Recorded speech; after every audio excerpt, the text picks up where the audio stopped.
Does it need to be this way or Yeah. this way? Oh, lovely. That's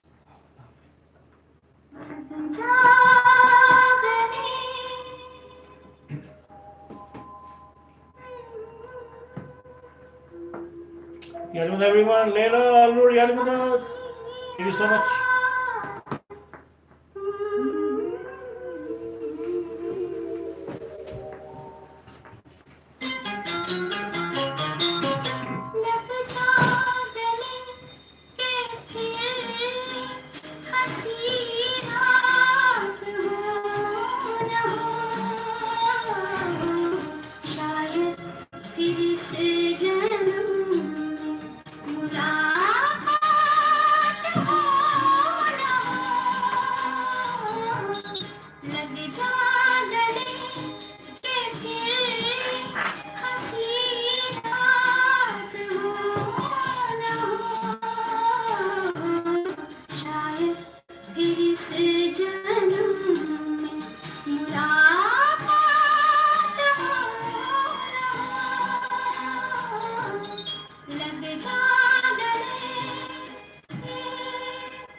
Hello, Manoj Bawa, कैसे हो यार? मुराद, Yalimadad, Arun Danji, thank you so much.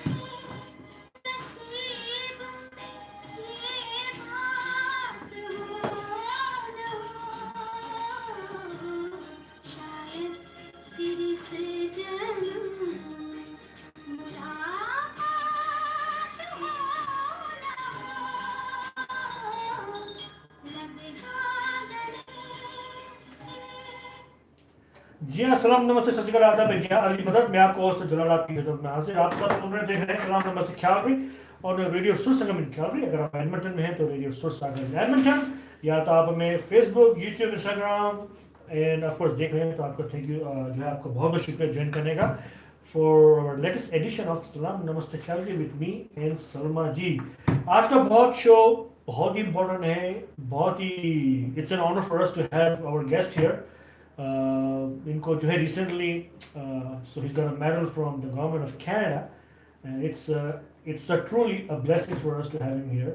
लेकिन सबसे पहले we'll have our own Salma ji welcome to the show. जी, सबसे पहले हम आपको सलाम नमस्ते सत श्री अकाल, यालिमदद, आदाब और गुड इवनिंग कहते हैं। उम्मीद है कि आपका हफ्ता बहुत अच्छा गुजरा होगा। हमारा हफ्ता भी बहुत अच्छा गया और आजकल तो बड़ी गहमा गहमी लगी हुई है और रोड्स पे काफ़ी सारा ट्रैफिक है। और अपना ख्याल रखिए क्योंकि ब्लैक आइस काफ़ी सारी है, तो आप गाड़ी चलाते वक्त ख्याल रखिए क्योंकि कुछ पता नहीं होता। तो अच्छा है कि ये वक्त आपका अच्छा गुजरे, सबका अपनी फैमिलीज़ के साथ। हॉलीडे सीज़न है, I know there is lot of shopping sprees going on right now, लेकिन उसके साथ साथ आपको ख्याल रखना पड़ेगा कि आप किस तरह से गाड़ी चला रहे हैं। तो उम्मीद है कि आप ज़रूर रखेंगे। अब बच्चों की बहुत जल्द छुट्टियां शुरू हो जाएंगी और सब हॉलीडे के मूड में होंगे। तो नया साल आने ही वाला है, अब बहुत थोड़े दिन रह गए। तो हमारे जो सलाम नमस्ते है इसी तरह आपके लिए कोई अच्छे अच्छे प्रोग्राम लाता रहेगा। अभी कुछ देर पहले मैं किसी और सीट पर थी और इस वक्त मैं आपकी होस्ट हूँ, इस वक्त मैं आपकी गेस्ट नहीं हूँ। तो आप जैसा कि जो लोग देख रहे हैं देख सकते हैं कि हमारे जो गेस्ट हैं आ चुके हैं and it's such a honour to have him at our Salaam Namaste because we learn a lot from him and अभी जैसा कि जलाल ने आपको बताया ही just received a very prestigious award from the government and will talk more about it. तो अब हम इनसे काफ़ी सारी बातें करेंगे और उम्मीद है कि you all join us because इससे आपको बहुत ज़्यादा इन्फॉर्मेशन मिलेगी जी regarding the universities, the admission, how to apply, and lots of different things. So, welcome to our show. Thank you. Ameer Keshavjee. He's just like my older brother. Yes, So I'll be absolutely. in between calling him Ameer Bhai. That's how I address him. Thank So you. it's very nice to have you, and thank you so much for taking your time and your busy time and coming to our studio. It's always an honor to have you and learn so much about you and what you do. So first of all, congratulations on your award. Thank you very And much. that's such an honor to have that, and we were really happy that you got such a good award from the government. Thank you very So much. how are you doing? Very well, Salma. Shalom, good evening. Thank you very much for having me here this evening. I feel deeply honored. I must say that the reach of your radio station is very far. Every time I speak on your radio it's all station, blessings. It's all blessings. a lot more of these young boys and girls contact me from different parts of the world, Yeah. particularly Pakistan, northern Pakistan, Is that right? Dubai, Wow.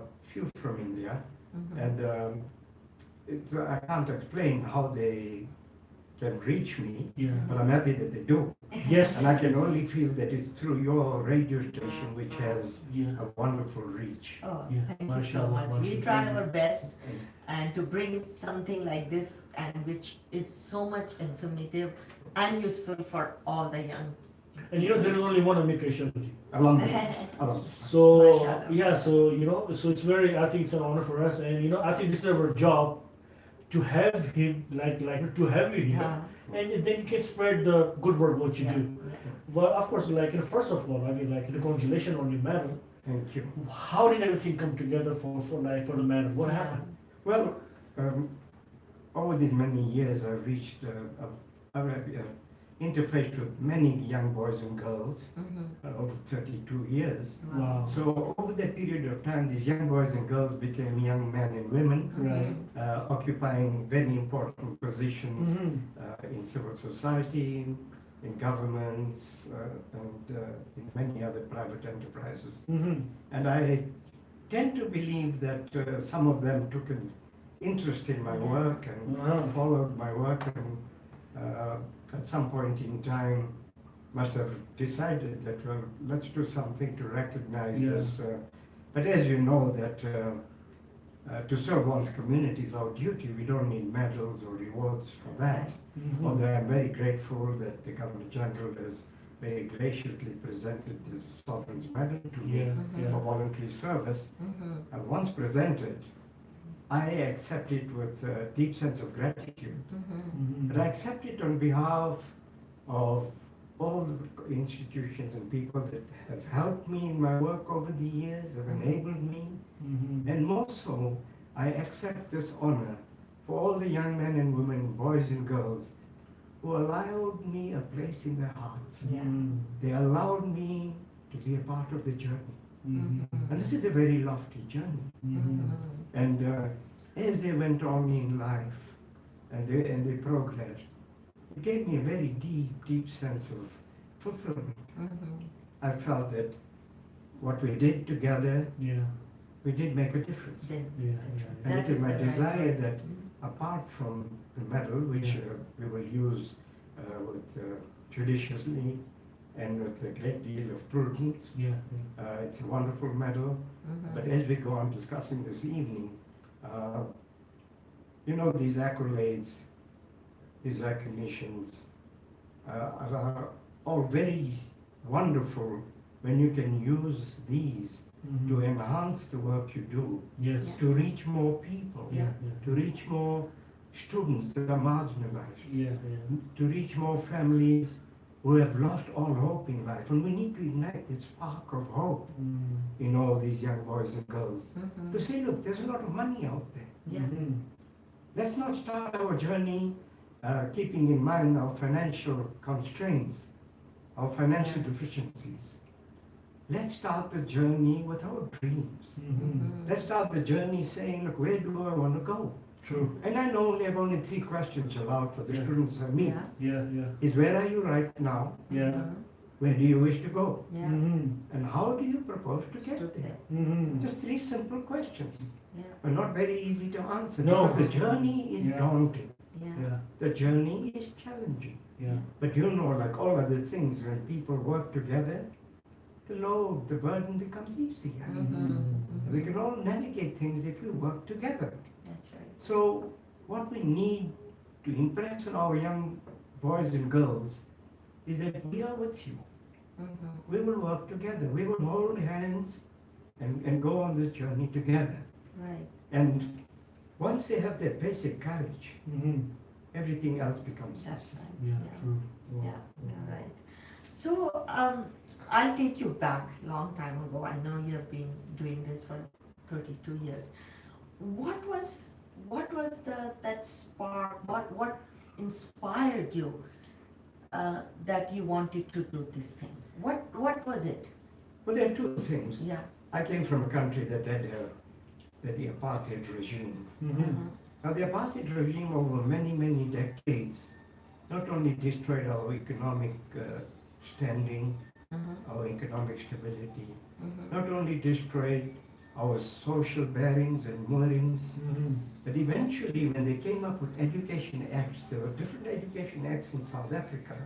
One for the Africans called the Bantu Education Act, one for the Coloureds, the mulattoes, the Coloured Education Act, and one for East Indians called the Indian Education Act, and one for the whites called the White Education Act. Okay.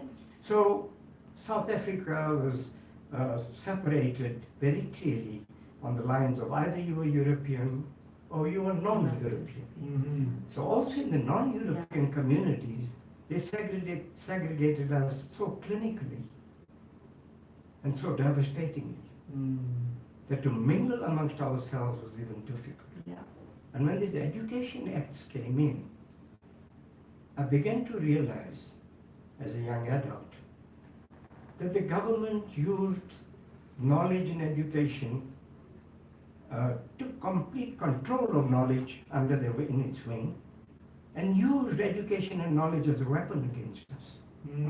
And I truthfully believe myself that all the other slings and arrows that came at us, economic, social, we could overcome all that. Yeah. But when they attacked education, that is when they began destroying our minds, our emotions, and our psyches. So that was one aspect that drove me to do something for myself and my family. But then I felt that's not enough. Yeah. Because, over 20 million people suffered the same fate as myself. Yeah. I wasn't alone. Yeah. And their stories were even more poignant. Their stories were even sadder. They were more devastating than mine. Yeah. So, but the things in life, when you are given these harsh circumstances, at the end of it all, you've got to ask yourself, that am I going to be bitter and angry? Or am I going to use this in a positive way to improve the lives of all the people amongst whom I'm living?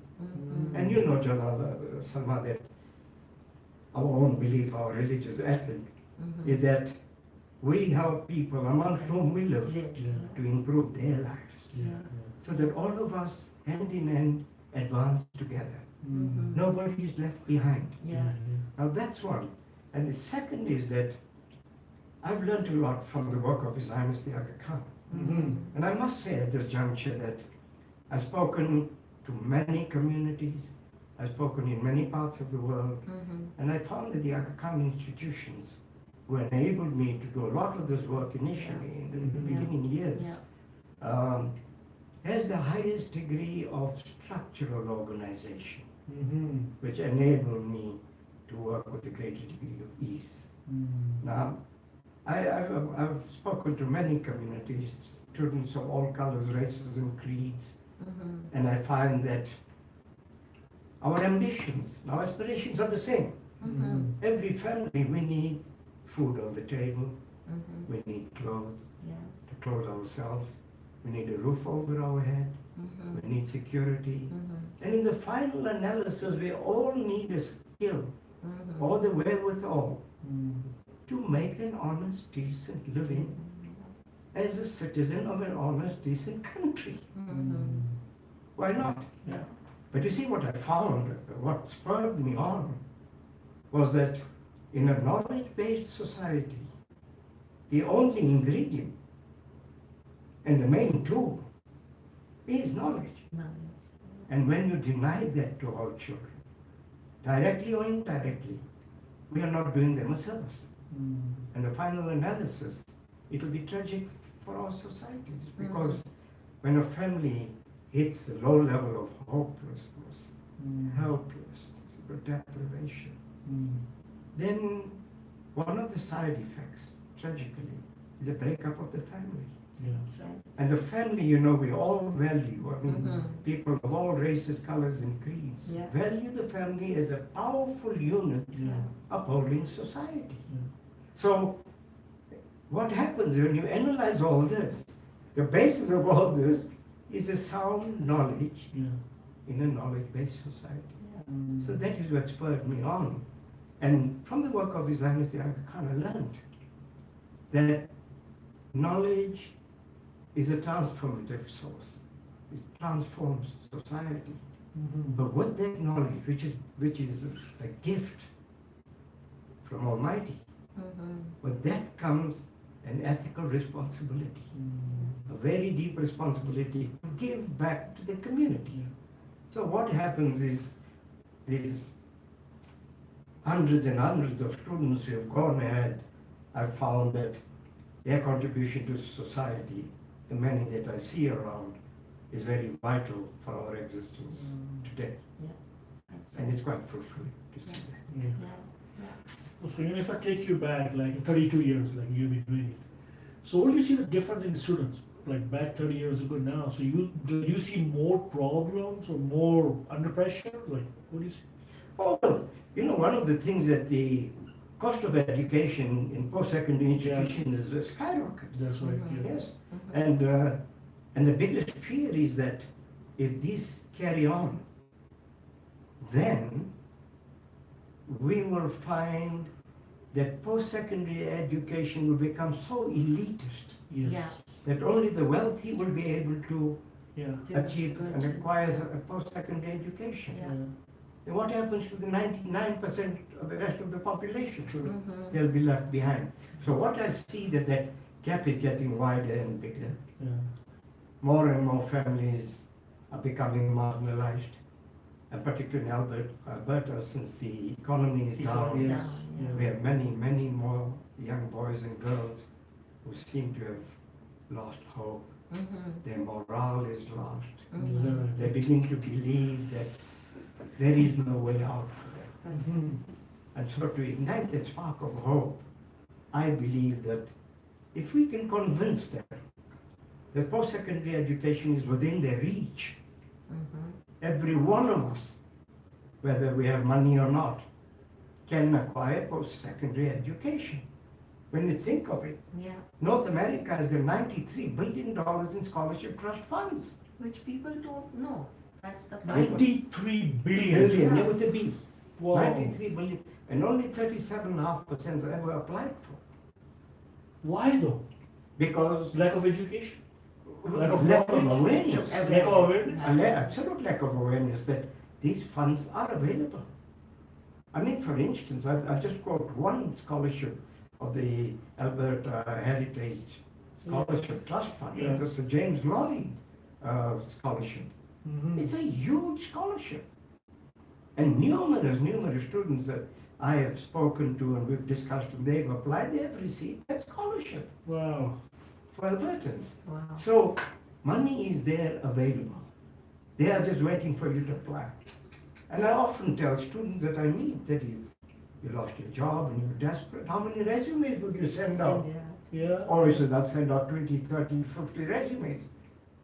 I said, then why can you not apply for 30, 50 scholarships? Scholarships, yes. And there are 26,000 scholarship trust funds readily dishing out money. 26,000. 26,000. Wow. And the thing is, far more than that. Yeah. I'm just talking about the few disciplines of which I know Yeah. that have the scholarship information. But everything starts with the first step. Yeah. A journey of 20,000 miles starts with one step. One step. Yeah. Now that one step is doing well at high school. Yeah. That one step is starting the journey constructively. Mm. Now going for post-secondary education is a constructive engagement Mm. between the student, the parents, the school, the teachers, society. And just as the Indian saying goes here in Canada, that it takes a village to raise a child. Yeah. Yeah. So your child is my child is your child, your Right. child is my child. Yeah. And so if we take that responsibility, and as the Christian quotation goes, Mm. that we are our brother's keepers. We are our brother's keepers, Mm-hmm. and we have to help. And it's got to be a conscious effort. Yeah. And I'm thinking that civil society, the interest groups,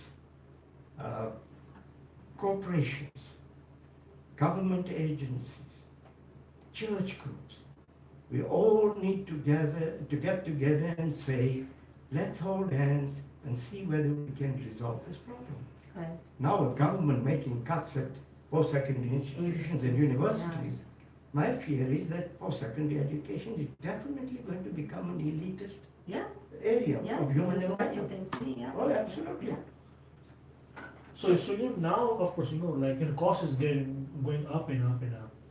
Like you said, lack of awareness, lack of knowledge. Like they know, they don't know how much is available outside. I think it's the duty of all the parents, as well as the student. Absolutely. Yeah. Absolutely. So then, why aren't we doing it? Like, so the parents are not doing their job. You think? Well, you see, most parents, those who are professional, Yeah. of course, know. They know. Yes. They know about the pitfalls, the architecture of post-secondary institutions, the politics of post-secondary institutions. These all need to be navigated. Yeah. Yeah. Yeah. And they got to be navigated with a great deal of intelligence and prudence. Yeah. Now, professional parents are able to navigate this, but they're ill-informed about what is available. In many cases, they're ill-informed about the timings and deadlines. Mm. With the poorer families, with the Yeah. families that both parents are working and they're marginalized to a great degree, their fear is money. And not only that, their fear is that there's such a daunting task that we'll face it, we'll cross the bridge when we come to it, and before they realize it, It's they're at the bridge. bridge. Yeah. So how do we make parents aware that this process has to start latest by grade 9, Yeah. at the very latest? Yeah. And they don't do that. No. No. So many, or high percentage of Mhm. students and parents that come to me are in late grade 11 and beginning of grade 12, very late. Right. Because, I mean, if circumstances are good, we're fortunate and we're lucky. But if they need to raise their marks, if they need to do voluntary service, which they've never done, if they need to participate in extracurricular activities, which they haven't done, it's too late to start. But at grade 9, Yeah. once they are advised, this journey becomes manageable Man, yeah. and we can meet deadlines. So I have a question, like, as we are saying that the elite people find out, they do these things. So why don't we have people like you? I don't know, I'm just saying, people like you in all schools, and they have all this information. Well, that's in my letter to the Secretary Yeah. General of the United Every Nations. school Yes, should have all the information about all the funds and all the scholarships, so that when the child is in grade 9 and 10, they get all the first hand. Because see, their parents may not be educated. Their parents may be so busy with 2 jobs and young children to look after. So these kids who are in grade 9 and 10 should get all the information from somebody who's in the school system, who's there to sit with these kids like you sit and at the Tim Hortons and give them all the information. These kids should get all this first-hand information from their school. Well, some of schools do have this, So, but they don't have updated information. They don't have information of universities, unfortunately, outside Canada. yeah.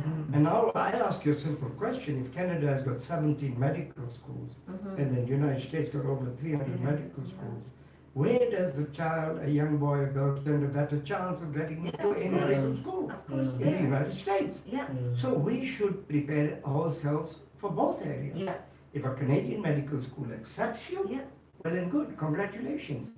But what if you can't? yeah. Because for 32 million people, 17 medical schools, United Mhm. States, Yeah. for 10 times the population, Yeah. has got Mhm. far more medical More schools than medical us. schools, Yeah, Yeah. So, and in many disciplines, yeah, the United States is Yeah. far ahead of us in the number of post-secondary, Yeah. accredited post-secondary institutions. So we must prepare ourselves for both. For instance, mhm, Canada doesn't need the SAT. mhm, For instance, Canada until now, most universities didn't need the statement of purpose or the mission statement. mhm, Never asked for it. mhm, Now, some universities like Queen's, U of T, need a 100 or 200 word essay, like you know that. Yeah, yeah, yeah. And so what happens is we are ill prepared because to get into our own universities, to jump from our high schools is quite simple. mhm. You've got to have the marks, you can have a high school diploma, and you've got to have the entry level marks for each university, and voila, you get in. Mhm. When the United States, the Ivy Leagues particularly, are highly competitive. Yeah, Yeah. Second tier universities have become even as highly competitive as the Ivy Leagues now. So what happens is that those people who have not prepared early enough, yeah, there's a lot of preparatory work to be yeah, done. yeah, I mean, it's a task that we don't realize that takes a full engagement mhm, of the mind and the body and the psyche of a family. mhm, So I asked the question, is there communication yeah, in a family between the family, parents and yeah. children, constant, as to say, how are my children faring at my high school, at the high school? Mhm, mhm. Are they doing well? What are the deficiencies in the education program for my children? But does the high school prepare my children for post-secondary institutions? Or not, yeah, Does the high school prepare my children for the finest post-secondary institutions? Because 4 years of a young boy or girl's life, whether they spend it at Yeah. Harvard or any other university, it's 4 years of their life. yeah, So with a little more effort, they can go to the finest universities in Canada. Now, the Canadian universities are par excellent. They're wonderful. mhm, But when you can't get into a Canadian university, where in some cases, Yeah. some universities, the entry-level mark is quite manageable. mhm. And when high school students fall out, drop out of high school, then the tragedy is It's- greater. And our challenge will become greater as Yeah. time goes on. Yeah, that's right. So, yeah, you're right, absolutely, But then, what do you think, you have worked in this system, what do you think will be the most appropriate thing to do that we don't see all this happening? I think that, for one, we need the political will generally. Okay, Government, society, private sector. uh-huh, We don't realize that the problem is urgent. okay, We don't realize that although we prepare our manpower for Canada, we are a player in the global theater. Yeah. This is a global village. mhm, And the New World Order requires that we compete with the best in the world. mhm, Now, are we preparing our students for that, in, yeah. through post-secondary education to compete with the best in the world? I don't think we're doing it. Mhm, And that is where we'll be left out. Because the moment our economy sags, and receipts, then we got to look far afield to see where are our chances better of earning a living.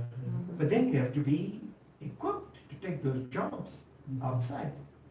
So I think the task is daunting for parents because you got to see that they get good marks to get into any good university. Jalal, Salma, you know, nothing trumps, no pun intended, nothing trumps high marks. High marks is a prerequisite. And this is where I'm saying that when a family loses its courage and its hope, and we don't ignite that spark of hope, they will not strive in high school because many students who come and see me and they've got 50s and 60s. And I say, well, what right do you have to only bring 50s? And they ask me, I'm not going anywhere. Whether I get 50 or 60 or 30, I'm not going anywhere. So when that sets in, despair sets in, Yeah, true. then I think it's an uphill climb. So like you said, it's getting expensive, and then you have to do all those voluntary work and everything to go with it. So what do you think? So how soon they should plan that from grade 6, 7, because 9 is gonna be too late.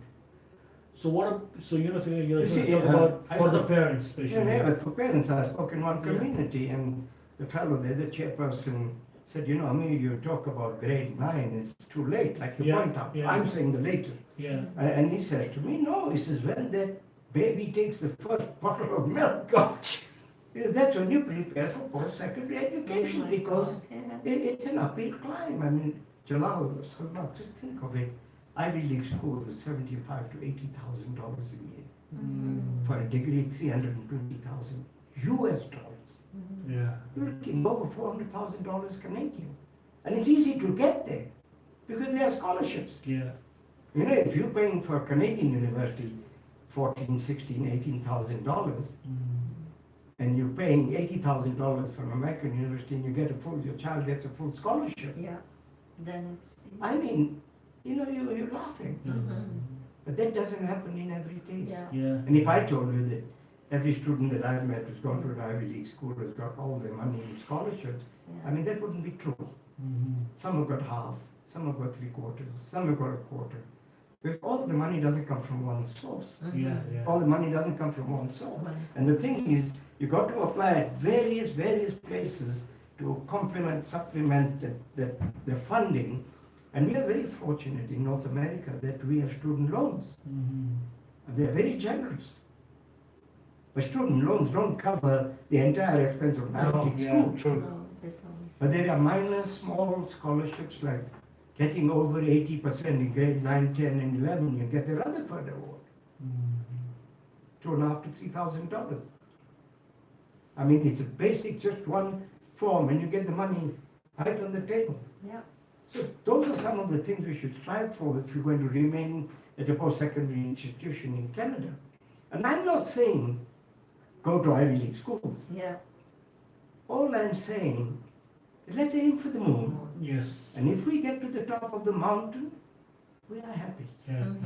As long as our children get the necessary requisite tools to make a living as they grow up and they become fathers and husbands, they got to keep the family going.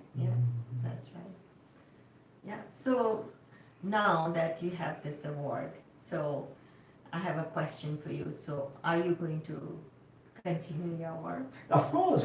I think my work has increased somewhat. It's increased. And actually, somebody asked me this morning, he said, what did the medal do for you? I said, I'm deeply grateful. And I've accepted with a deep sense of gratitude. But I'm saying that medal has given me a new impetus to carry on. And more than that, it's given me a second wind. Because seeing children every day is a task that is mechanical. If you know what I mean. But we've got to go beyond that. We've got to reach a constituency that is much greater.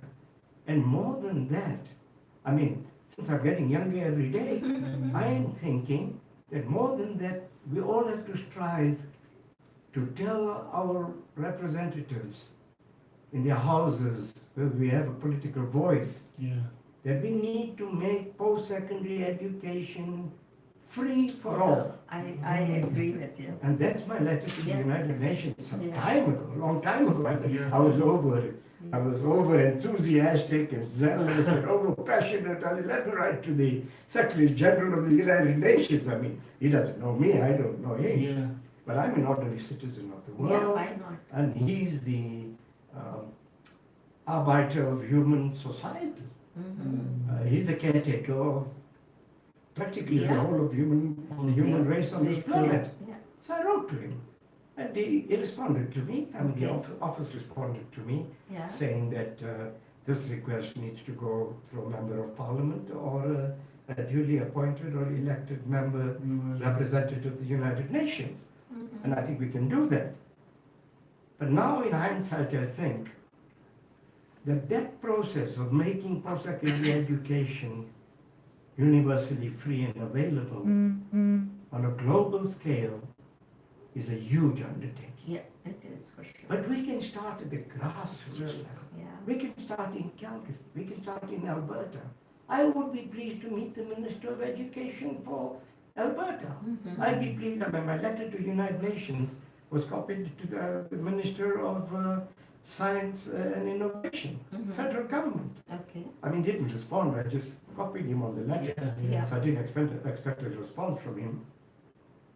But if these institutions don't take up this challenge now, when it comes and faces us starkly Yeah. in our face Yeah. in the years ahead, it may be a bit too late. It- Right now, it's manageable. We can have solutions that are affordable. Yeah. I mean, Canada is a G7 nation. Yes. Yeah. Yes. I mean, the G7 countries are not poor. Mhm. And there is free post-secondary education like in Germany, in the Yeah. Netherlands, in Denmark. They do. That- Yes, Yeah, yes, they foreign do. students Yeah. can come in free tuition Yeah. if you get admission. Yeah. But they don't pay any other expense. Yeah. But that tuition is It's a really huge a amount, big yeah. cut of the expense, of course. Wow. So there are these countries, and they haven't got the poorer for it. Yeah. Wow. Their economies are thriving. Yeah. And my recommendations to Secretary General of the United Nations are very simple two A and B plans. And I will discuss that as we go on. Yeah. But I'm thinking that what we can do at grassroots level, I'm prepared to speak to the Calgary Board of Education, I'm prepared to speak to the Catholic Board of Education, and together, and with private enterprise, with the big corporations, we can sit down and say, look, how can we help this situation? Yeah. How can we create able, skilled manpower for our industries and the economy? And how can we do it without hurting our capitalistic ideals? Yeah. You're right. But we need a social network Yeah, we need that is that. not government. Yeah. We need a social network that is created, maintained, and sustained by civil society. Civil society. You are Yes, civil yeah, society, yeah, I'm civil yeah. society, We so all are you, are. Salma. We all Right. are. Yeah. We can, civil Yeah. society can Yeah. get together Yeah. and make this possible. Yeah. Because Definitely. you're looking at government level, you need the political will to do that. You need the budgets. They're in governance, they're government. These things may be a priority, may not be a priority. But for us, it is a priority because we are at grassroots in the society. We see the damage. We see the devastating effects. We see the debilities it causes. We see the sense of hopelessness in our neighbors, in our friends. And we say to ourselves, something has to be done. And it's not that difficult. We can do it. Yeah. With the scholarships that are available, and if we can get some of the parastatal agencies at the local level Yeah. to partner with each other With each other, yeah. and get private sector to join us, I think it can be a win-win situation For all of us. for all of us. Wow. Guys, we have so many people are watching, including Melissa, thank you Melissa, Mike, Leila, Shalina, Murad, Uma, Nina, Bob, Nathan, Sharon, Samir, Nordin, Sarah Karmali as well. And of course, you guys are watching Ameer Keshavjee on Instagram, Facebook, and YouTube, and everywhere. And I mean, of course, like when I saw your blog, like when you received your medal, there was a blog. Then there was a story in it, like you meet students at the Tim Hortons. Yes. Did Starbucks, contact you? No, it didn't contact me. I mean, I'm addicted to Tim Tim Hortons. Hortons coffee. My wife and I have Tim Hortons coffee every morning, 7 days a week. And Oh, then when nice. I'm finished, either she's working or I drop her at home, and then I start my day with the students. Mhm. No, Tim Hortons is my favorite place. Tim Hortons in Northern Mall. Yes, Very, working Yeah. more. very good service, good Okay. people, good parking facility. Yeah. Yes. Very close to many people. Yeah. Many of the students that I meet come from Winston Churchill High School, which is Oh, Ah, right Oh, across. Yeah. so, but I meet students from every school and Yeah. most people from different Yeah. schools. Yeah. So it's very convenient for me, and people ask me, well, where can you meet me? I said, in my office, the very office. I said, Tim Hortons, Northern Mall. And And you have a picture there too, on the notice board there. yeah, they have pictures on the wall at Tim Hortons, yes. So you of course like you were gone to Dubai, Yes. then you were going to Pakistan as well. So then, what do you see in the students there? What do you see? Well, I spoke in India and some years ago, and the chairpersons of the Arkan Education Boards are namely the ones that were most enabling, Uh-huh. allowed me to do my work with a great degree of ease, were like Karim Manji, for instance, Yeah. Shakil Hirji, Mm-hmm. and Munir Javraj, Mm-hmm. and various other education chairpersons. But once they left, the other chairpersons probably didn't see too much relevance in my program. But anyway, I see Ismaili students Yeah. on a very So regular when- yeah. basis. But in these other countries, Karim was the one that organized and arranged, Karim Manji arranged Manji, yeah. for invitation for me to speak in India. Mm-hmm. I found Indian students highly qualified, Mm-hmm. ambitious. Mm-hmm. They have a drive which I admired greatly. Uh-huh. And so I met students there on a daily basis and spoke to large groups of gatherings Yeah. in Mumbai and in Hyderabad. And I found that they had a drive to go to Ivy League schools, basically. Mm-hmm. And some of them did get to Harvard and other universities. And when I went to Harvard at that time, the president of Harvard had put out a notice saying that any student in this world who got an admission to Harvard and did not have the money, Mhm. I will pay the Yeah. whole shot, you know about Yeah, that. yeah. Wow. Provided Yeah. that the total family of the income of the family annually Is. does not exceed Yeah. $42,000. Yeah. Yes. Right. Yeah. It had to be around Yeah, that. yeah. Not. Yeah, yes. Yeah.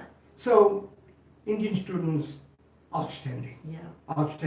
ambitious, and they did a first degree in India, Mhm. and in many cases those degrees were strong enough to do graduate studies outside of India, Mhm. particularly in the United States. Now, in the early 50s and 60s, there was a scholarship called the Fulbright Scholarship that basically financed Indian students to come to the United States Mhm. in those days. Mm-hmm. And it was immediately after the partition of India and Pakistan, the Yeah. independence of India and Pakistan. Yeah. So that enabled Indian students to come. Mm-hmm. But apart from that, Indian students,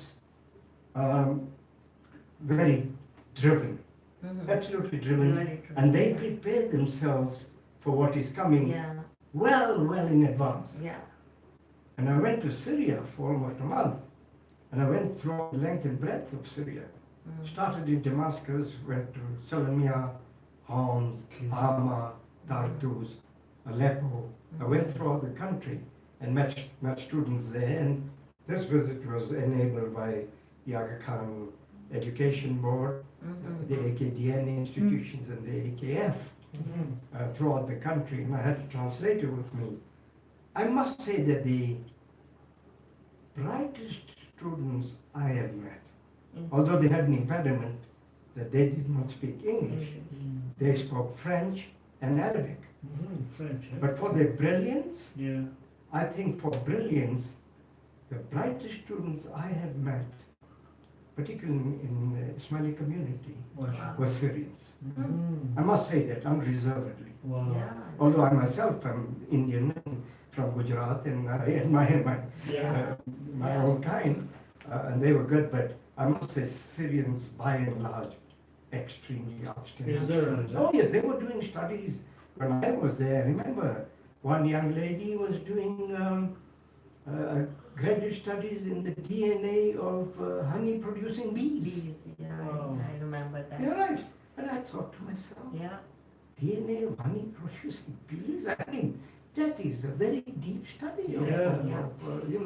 of an area which people normally don't study. Yeah. So I was taken by that.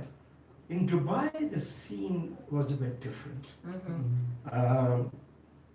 In Dubai, there are no refugees. Yeah. You know that. Yeah. So many of the parents of people who've come from India and Pakistan and Syria Yeah. are not working very highly paid jobs. Yeah. And I think that in preparing their children for higher education was the service that was desperately needed. And in that service, I found that in a small, humble way, I was able to contribute, to discuss with them.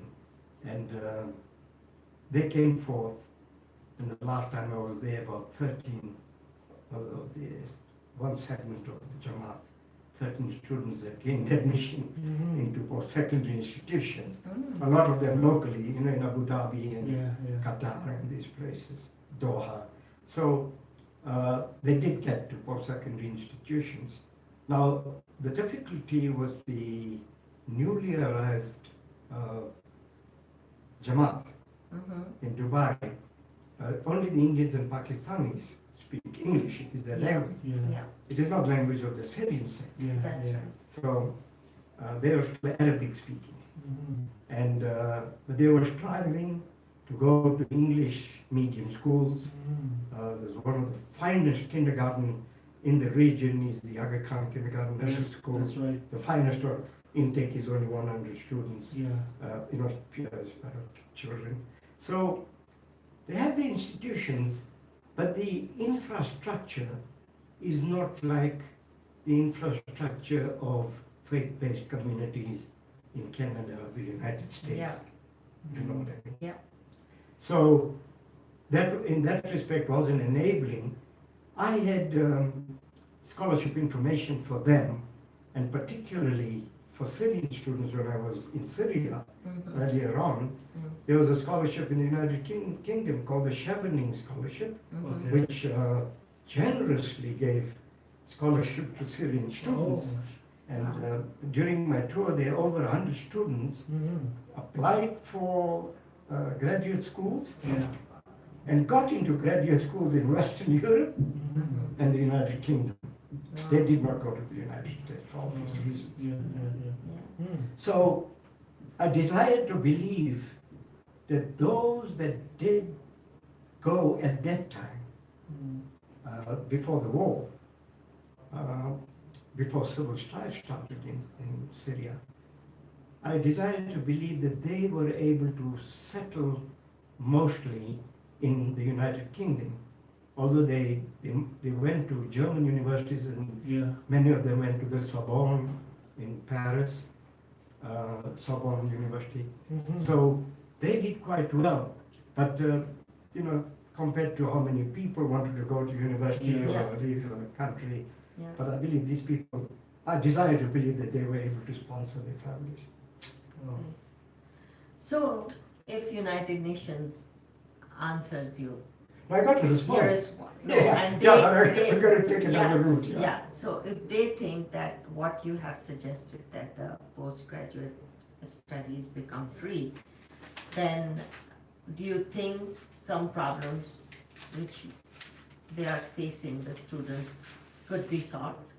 Well, one of the Yeah. problems is financial. Financial. And the financial is the root cause of hopelessness from a very early age in a child's life Yeah. because they see parents struggling, Yeah, can't make ends meet. yeah, So they begin to feel that, look, we're not going Yeah. anywhere, we're not getting anywhere, Yeah. we ain't going to go nowhere. yeah, You know, like the Americans, we ain't going nowhere. yeah, So that sense of hopelessness and despair yeah, is what comes to haunt us. yeah, It haunts the family immediately, but it haunts all of us eventually as a society. yeah, We are responsible for each other. yeah. The ethic of our faith teaches us mutual aid. Mhm. We got to help each other when we're in difficulties, Yeah. one the other. Definitely. So my recommendation, Mhm. first of all, I'll share this copy with you, Salma, and Yeah. you've got one on you. Yeah, My recommendation was the situation is dire, but my experience of meeting students in many parts of the world, of all races, colors, and creeds. It is not my observation, yeah, my assessment is not of only one, Only one. but many faith-based Yeah. communities yeah. and many other people of other cultures. Mhm. And I'm mentioning in my letter Mhm. that this is a very serious problem worldwide. And as a custodian of human welfare, I asked the Secretary General that we should do something. Yeah, yeah, And of course, it's very easy to say do something, Yeah. but in my humble capacity, I even went further to make a recommendation of 2 plans. okay. The first plan I was saying is that make it a human right so that every country in the world makes post-secondary education free and universally accessible Excellent. in their own countries, Mhm. which doesn't cost the government too much money because they are running the institutions anyway. Mhm. Then comes the question of, are they preparing their own students at high school level to gain entry into their own universities? Yeah, And more so, are they preparing their high school students to gain admissions into universities in other parts of the world, where the disciplines the students need, yeah, not available in their own country, is available elsewhere? So, this begs the question that the education system of all the countries, and you know, I direct this specifically to third world countries, Mhm. is that the underdeveloped countries, yeah, is that let's for one moment assume that they are ready for post-secondary education. What happens to them? Mm. Only those who have the money and the wherewithal Yeah. will go yeah, to the local universities. yeah, And I know what happens in South Africa with people that I know, you know, like-minded people, you know, politically active. I know that those who have the money, or had the money, have always sent their young boys and girls outside the country. yeah, Because in the apartheid regime, where there was racism, yeah, non-whites were not allowed into the universities. We were on a quota system. yeah. I went to one of the finest liberal universities in South Africa Mhm. on a quota system. Yeah. Only accepted 6 Indian kids. Mhm. I was one of them. Now with an Indian population of over 1.5 million at that time, what is 6 students? Yeah, nothing. And the other university didn't accept us at all. Mhm. So I'm saying that if we make this a human right, Yeah, and I'm explaining that some countries that today have free education, Mhm. post-secondary education for foreign students, upon admission to their universities, Germany and Netherlands, you know, that I just mentioned, they haven't gotten poorer. As a matter of fact, these students can then remain behind for a while and seek employment in their country. Now, Canada has started that on a very small scale. Yeah. I know the University of Manitoba was the first one to do that. Now, one of the conditions for foreign students, I have to say 2, they pay 3 times normal fees. So they've got students coming from foreign countries, third world underdeveloped countries, where currencies don't have the value at par with the American dollar or the Canadian dollar, having to pay 3 times the fees.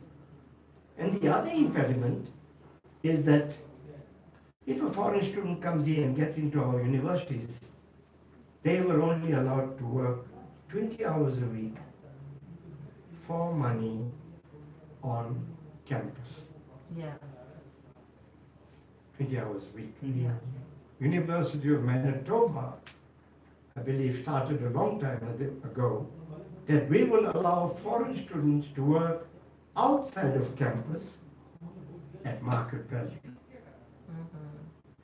So that mitigated some of the difficulties of foreign students, particularly a little bit of earnability. Yeah. The other thing is all Canadian universities offer co-op programs, Yeah. which are wonderful, which prepare foreign Yeah. students for employment in the country. Yeah. But if to prepare these students for employment in the country, there's a presupposition that that student has to stay in the country after qualifying. Yeah. Because now the employer knows the student. So there is some leniency on immigration on that score. But if those students are not prepared to meet the entry-level challenges and the standards of Canadian or American universities, there's no way they're going to get in. So the challenge for in developing countries is much greater than what we envisage. But as a start, let's see that every one of our high school students get Yes, into sir. our university Yes. for free. Yeah. For a start. Yeah. You're right. I mean, let's clean up everything at our doorstep, Yeah. in our backyard. Mhm. And so this is my suggestion. Yeah. That is the one suggestion. And the first suggestion that I made on this base was that the wealthy, rich countries can redirect some of the foreign Yeah. aid that they give to these countries. Mhm. Not all of it, some But part some. of it. Yeah. And say, look, It is a start. correct. Yeah. From a country like, say, Kenya, Canada can say, we will take 100 students every year, and we're giving you X million dollars in foreign aid. We'll cut that by 10%. We'll redirect that 10%, Towards. take your 100 students, and we will pay our universities Yeah. on their behalf and keep them going until they have their degrees Yeah. and prepare this manpower for you. Can you imagine? You know if it happens? Look at the control, it's win-win. Money doesn't go into wrong hands, and they're doing a service to that country where they're preparing manpower, highly skilled, not only for that country, but for the world economy, For the world economy. global economy, exactly. Yeah. It's So- a win-win situation. Yeah. Absolutely, for all, even for us, because Yeah, it's if we for can everyone. control our foreign aid money, Yeah, true. I mean, foreign aid is given in it's given in kind, and it's given in cash, it's given Yeah. in various ways. Yeah. But we can direct this, and I know it's oversimplistic to say, let's redirect some of that money back to our country. My second suggestion was, and this has been tried very successfully in the United States, Okay. is that instead of having a 3-year high school period, 9, 10, and 11, extend that to 13 and 14.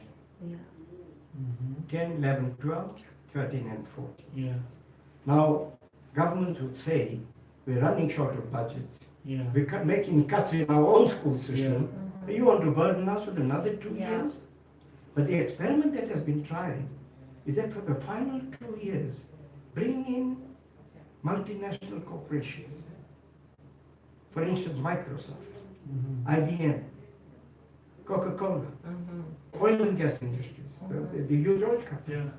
Bring them in and tell them the final 2 years, you pay the entire expense. Mhm.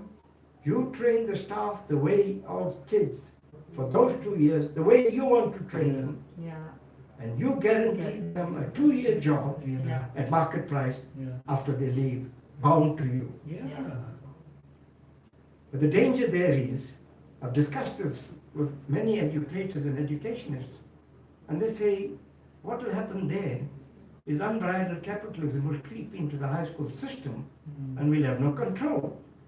But there are safeguards. we can say that, look, the final 2 years, the curriculum, you have 20% say, and we And we have control 80% of the 80%. curriculum, Yeah. where the Yeah. humanistic Yeah. courses Yeah. are maintained, the philosophy of our school undiluted, Yeah. and the value system of our school is untainted. Now that can easily be done where people get ready-made manpower, because once you come out of high school, and say, assuming Microsoft gives you a job, they're going to have to train you Yeah. and pay you. There you. Yeah, it's a train. Now here they're in an institution that's ready-made, Yeah. turnkey. Just join us, Join us. Yeah. right? Yeah. And then you give them a job for 2 years. In that 2 years, the young, frightened high school student is not facing the world directly, Yeah. the realities of the world. And It's a it's a sense of- frightening Yeah, prospect. and it's a sense of security also they will get. Exactly. Yeah. So they've been there for 2 years. They come out and they have a ready-made job.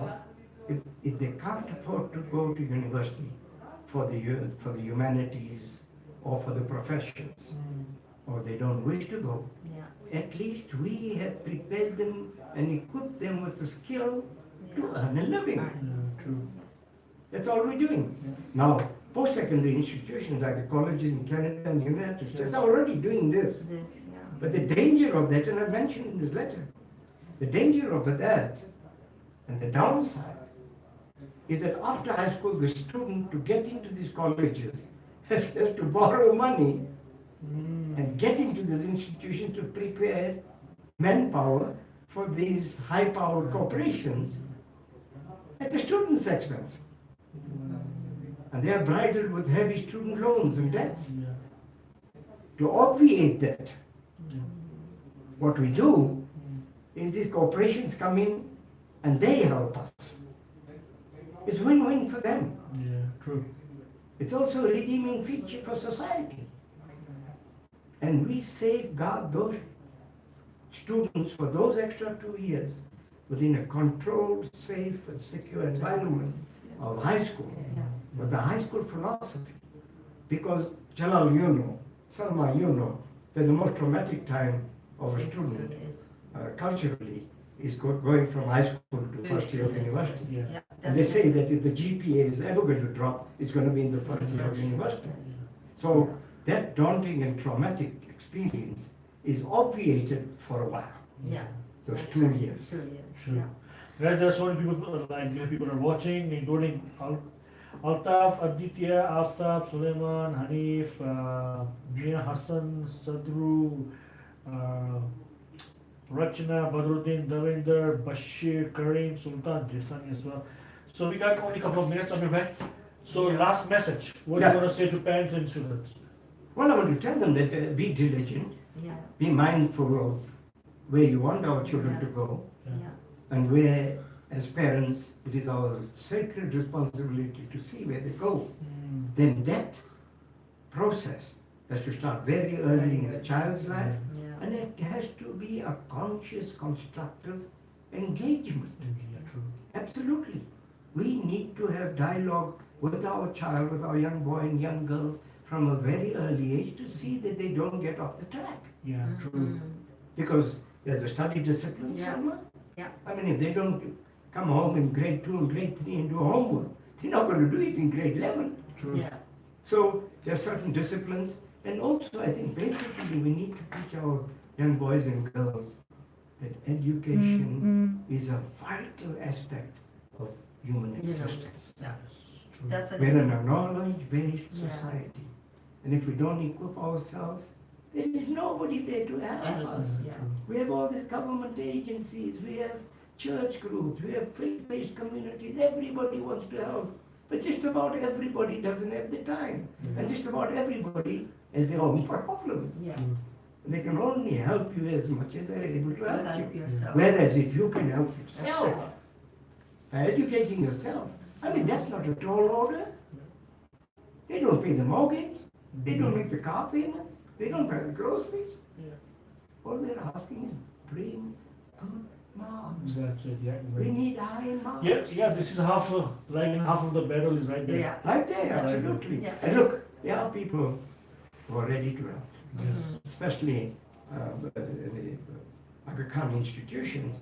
I noticed that there are many volunteers giving tutorials in various subjects for high school students. Yeah. And they're very eager volunteers who are university students, and they give excellent Yeah. tutorials. Yeah. And if we don't take advantage of that at this time, then we'll have a serious Yeah. problem.